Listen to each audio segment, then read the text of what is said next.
Chuks Ibegbu is Deputy Publicity Secretary of Ohanaeze Ndigbo.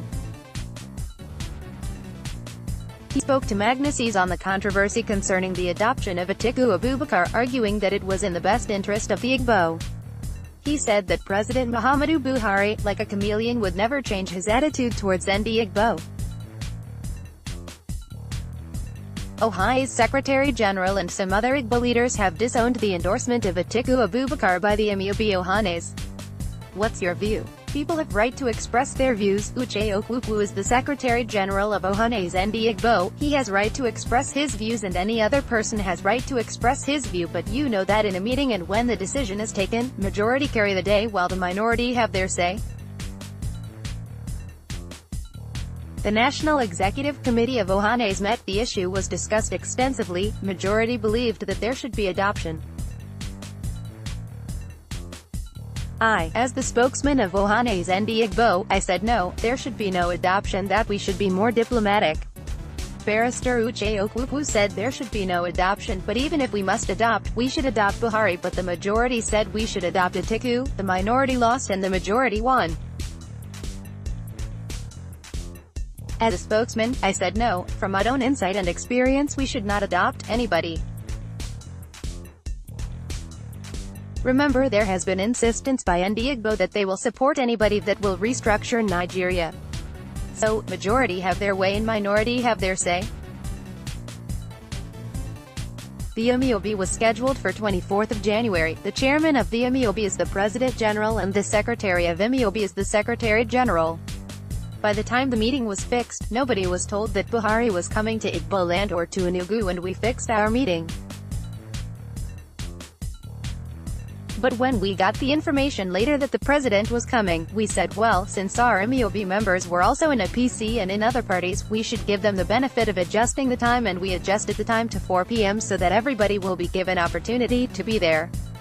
By the way, we don't owe anybody obligation to fix our meeting. Ariwa Consultative Forum or if NFR does not take permission from anybody before fixing their meeting, but that notwithstanding, to carry everybody along, we shifted the meeting to 4 p.m. But along the line, we understand that the governor of Ebonyi and some other governors pleaded for further shift, and I think it was agreed to give another shift, but when the Imeobi people came, they said no to the further shift in timing. That many people came from outside, some came from Lagos and said they were not ready to sleep there.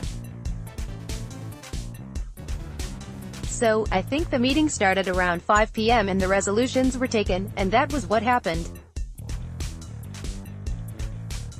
Is it true that the meeting did not last up to 30 minutes? It was a one-agenda meeting, whether to support or not to support the endorsement, and those that were, they were Imeobi members. Those that were there, majority want to support Atiku. That does not mean that there was no minority voice. I have told you earlier that at the NEC, people have their different views, but the majority said we should adopt.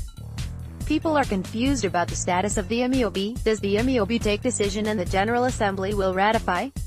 Yes, that's the procedure. If that is the case, when will the General Assembly ratify the Atiku endorsement? Any moment from now the President General of Ohanaeze will tell us when he will call for the General Assembly.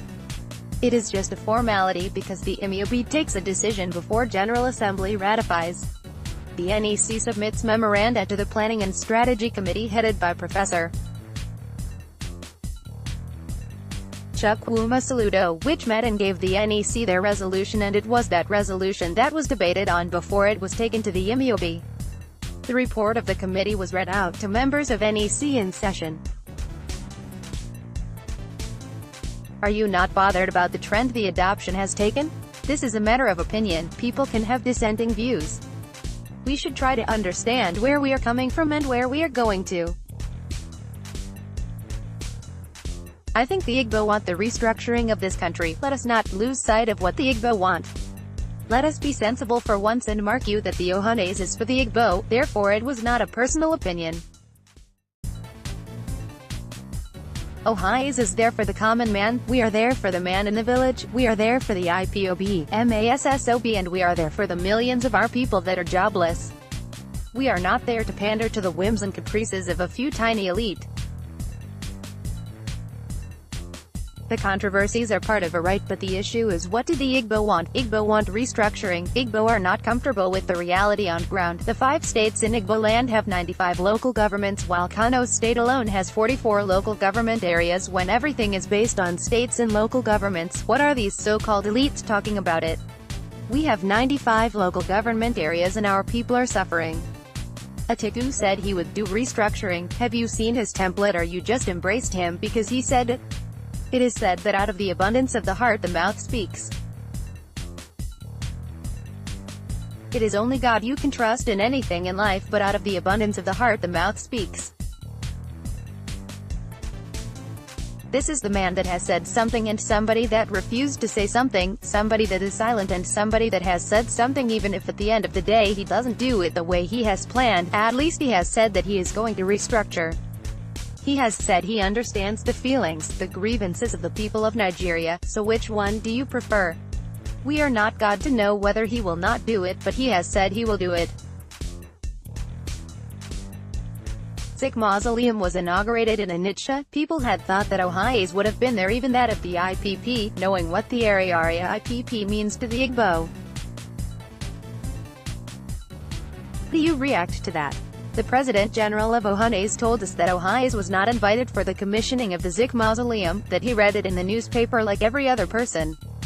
He said nobody invited us, and also I don't know whether the president of Ohanaeze Abia State was invited to the Arira program. So the President General said we were not invited and there was no need because they are attacking Ohanaeze on the pages of newspapers. I am speaking with the facts available to me. However, we honor Sikh. In fact, the President General is the protege of Sikh. He is like his son, and there was no way he couldn't have been there if we were officially and properly invited. The man that initiated that thing, I mean the mausoleum, Professor Madubike Ezebe, from the Michael Okpara University, nobody invited him. People may not know that he was the one that initiated it. Now that all is not well, how do you intend to come out of the whole thing? How we would come out of it is for our people to know our core interest, the interest of an Igbo man. Forget about politics. Our core interest is equity, justice and fairness, and people-orientated leadership. That is the core interest of our people. Anybody that satisfies these core interests, we tell our people to identify with him. I've told you our challenges in Nigeria. If Buhari is ready to address these interests, good and fine. Then, go to the polls.